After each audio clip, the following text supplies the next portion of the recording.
Reaksi Verdi Sambo saat dijatuhi vonis mati oleh majelis hakim kemarin sedikit menjadi sorotan. Ia tampak tenang dan tanpa ekspresi. Kini pakar mikroekspresi Monica Kumalasari pun mencoba untuk menganalisa gestur dan gerak-gerik Verdi Sambo saat mendengarkan vonisnya. Monica membaca jika ekspresi Sambo itu terlihat kalau ia sudah mulai menyerah dan hilang harapan sejak saat sidang nota pembelaan. Monica melihat bahwa ex-Kadif Propam Polri itu sudah tahu bahwa dirinya akan divonis mati oleh hakim.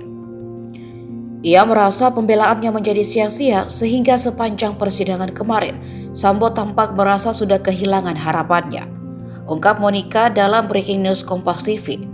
Di sisi lain, ia juga melihat bahwa majelis hakim sudah mengetahui vonis apa yang akan diberikannya kepada Verdi Sambo. Hal ini terlihat dari gerak-gerik hakim sepanjang sidang kasus pembunuhan Brigadir Yosua Huta Barat.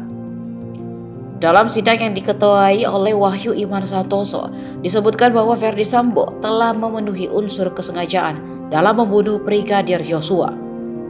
Pasalnya Verdi Sambo telah terbukti telah memikirkan cara untuk membunuh Brigadir Yosua, mulai dari pemilihan lokasi, orang yang mengeksekusi hingga memilih alat yang akan dipakai. Sehingga hakim mengetuk palu untuk memvonis Verdi Sambo dengan hukuman mati.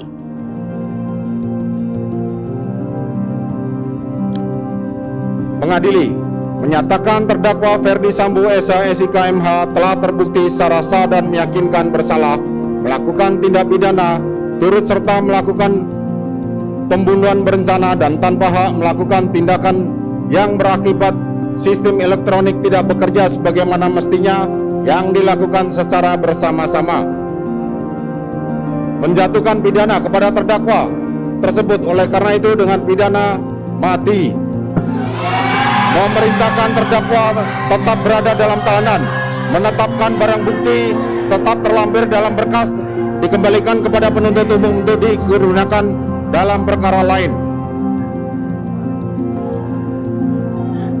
menetapkan terdakwa tetap berada dalam tahanan,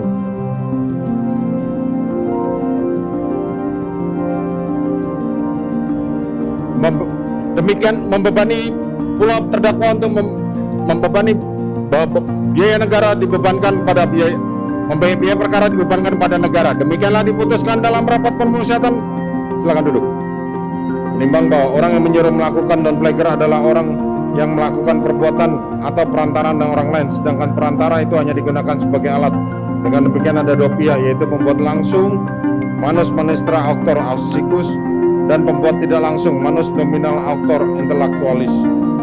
Menimbang buka untuk umum pada hari Senin tanggal 13 Februari 2023 oleh hakim ketua majelis tersebut dengan didampingi hakim-hakim anggota dibantu oleh Saudara Aprisno sebagai panitera pengganti, dihadiri pula oleh jaksa penuntut umum pada Kejaksaan Agung Republik Indonesia dan terdakwa didampingi penasihat hukumnya. Demikian para pihak baik penuntut umum maupun penasihat hukum maupun terdakwa mempunyai hak untuk mengajukan upaya hukum. Sidang perkara demikianlah putusan telah dibacakan. Sidang perkara nomor 796 PIT B 2022 atas nama terdakwa Verdi Sambo dinyatakan ditutup.